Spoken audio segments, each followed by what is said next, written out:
উম বলছি আজকে আমি কিন্তু কোনো রকম মজা করতে আসিনি। আমাকে একটু প্লিজ সিরিয়াসলি একটু নেবেন। আমি জানি আমাকে দেখলে সবার হাসি পায়, কথা শুনলে হাসি পায়। আমরা এখন অব্দি ভগবানের আন্ডারে ভগবানকে পুজো করি।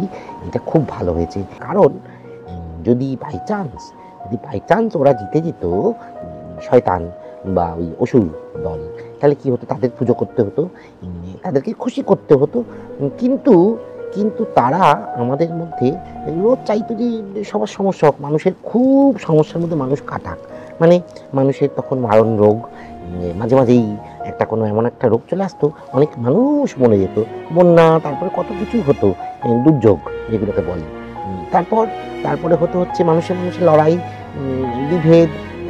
মানে তাদের পুজো করলে তো ওরা খুশি হতো না, তারা তো চাইতো যে তাদেরকে আরও ডাকি, আরও এই সমস্যাগুলো মানুষের মধ্যে থাকুক। আরও কি হতো? খারাপ মানুষ, খুব খারাপ মানুষ, তাদের কাছে অনেক অনেক পয়সা। আর ভালো মানুষ, তারা খেতে পাচ্ছে না, মরে যাচ্ছে। এইসবগুলো সব হতো। কিন্তু এই আমাদের চালক বা শাসক, মানে যাই হোক, সবাই সবাই খুব খারাপ হতো। ভালো মানুষের কোনো জায়গা হতো না। ভাগ্যিস ভাগ্যিস আমরা ওই খারাপ দুষ্ট, ওই শয়তান বা রাক্ষসের হাতে বা ওই অসুরদের হাতে পড়ে যায়নি। ঠিক বললাম না?